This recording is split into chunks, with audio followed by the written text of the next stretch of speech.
오늘의 스포츠 뉴스에서 우리는 한국 축구 역사에서 잊을 수 없는 한 경기로 여러분을 안내할 것입니다. 여기서 한국의 젊은 재능 이강인이 영웅으로 떠오른 순간입니다. 이것은 단순한 골이 아니라 축구장에서의 진정한 예술 작품입니다. 지난 25일 카타르 아라크라 알라주 스타디움에서 열린 아시안컵의 한국 대 말레이시아 경기.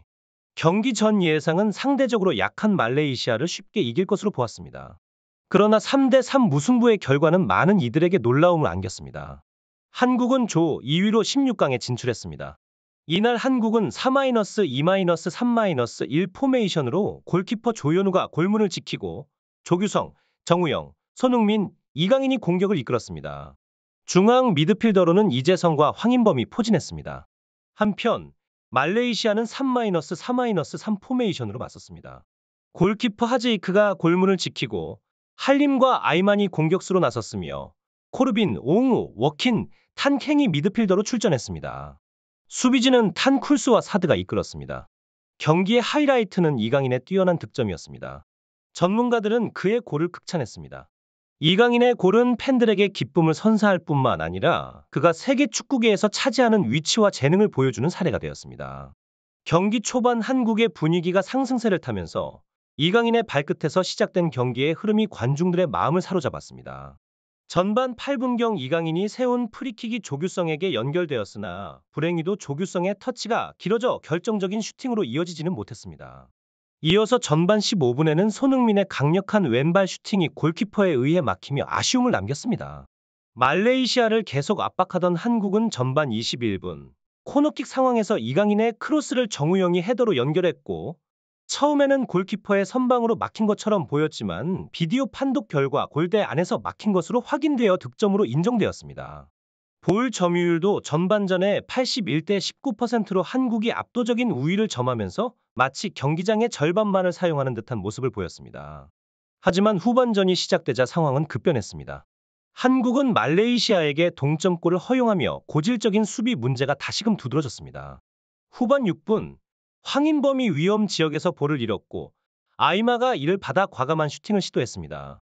이 슈팅은 김민재에 의해 막혔지만 림이 그 흘러나온 볼을 놓치지 않고 좁은 각도에서 골망을 흔들었습니다. 이 동점골에 모두가 믿을 수 없다는 듯한 반응을 보였지만 문제는 여기서 끝나지 않았습니다. 말레이시아의 팀은 예상외로 체력이 떨어지는 시점에서 오히려 더욱 강한 모습을 보여주었습니다. 전반전에 다소 흔들리던 수비를 재정비하며 공격에서도 날카로운 모습을 선보였죠. 비디오 판독 끝에 주심은 페널티킥을 선언했습니다. 아이만이 키커로 나서면서 결국 말레이시아의 역전골이 터졌습니다. 이 장면을 지켜보던 한국 팬들은 놀라움을 감추지 못했고 반대로 말레이시아 팬들은 축제 분위기에 휩싸였습니다. 말레이시아는 16강 진출이 어려웠고 한국과의 실력 차이가 커 승리를 기대하지 않았었지만 역전의 순간 그들은 승리가 가능하다고 느꼈습니다.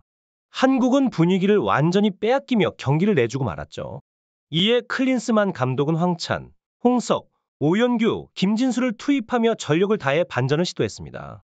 이 상황에서 한국이 경기를 내주면 조 3위로 밀려날 위험이 있었지만 결국 한국을 구한 것은 이강인이었습니다. 이강인이 말레이시아 골대로 공을 운반하는 순간 말레이시아 선수가 빠르게 달려와 그를 밀었지만 주심은 프리킥을 선언했습니다.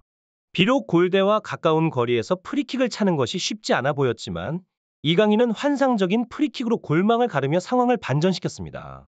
공은 부드럽게 회전하며 오른쪽 위 사각지대를 향해 정확히 날아갔고 말레이시아 골키퍼는 손을 뻗었지만 공을 막아내지 못했습니다. 이강인의 결정적인 순간은 한국 팀에게 귀중한 승점을 안겨주며 경기의 흐름을 완전히 바꿔놓았습니다. 한 전문가는 이강인의 프리킥 기술을 극찬하며 그의 킥 궤적이 마치 축구 전설 유상철을 연상케 한다고 언급했습니다. 이강인의 결정적인 골은 클린스만 감독에게 큰 수혜를 안겨주었으며 그의 골로 인해 한국은 경기의 균형을 다시 맞추는 데 성공했습니다. 경기 종료 직전에는 현규가 페널티킥을 얻어내고 손흥민이 이를 성공적으로 마무리하며 한국이 3대2로 승리를 거머쥘 것처럼 보였습니다. 그러나 후반 추가 시간에 말레이시아에 의해 동점골을 허용하며 경기는 3대3으로 마무리되었습니다. 이로써 한국은 조 2위로 16강에 진출했습니다. 다른 한 전문가는 한국의 약점으로 집중력 부족을 지적했습니다. 골을 넣은 후 집중력이 흔들리며 역전을 당하고 골을 실점하면 집중력이 더욱 약해져 경기 운영에 어려움을 겪는다고 분석했습니다.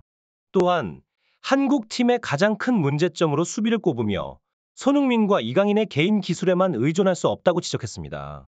해외 언론들도 한국을 위기에서 구한 주인공이 이강인이라고 보도했습니다. 이강인의 프리킥 능력은 단순히 패스뿐만 아니라 슛과 프리킥까지 고루 갖춘 것으로 평가받고 있습니다. 하지만 한국은 이강인의 프리킥에만 의존해서는 안 된다는 지적도 있었습니다. 팬들의 반응은 어땠을까요? 한국의 16강 진출 가능성에 대한 기대감과 동시에 팀의 약점에 대한 우려가 섞인 반응을 보였습니다.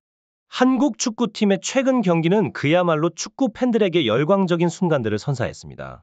클린스만 감독의 전략이 전통적인 축구 이론과 다소 차이가 있음에도 불구하고 이강인 선수의 놀라운 슛 능력은 경기장을 뜨겁게 달궜습니다.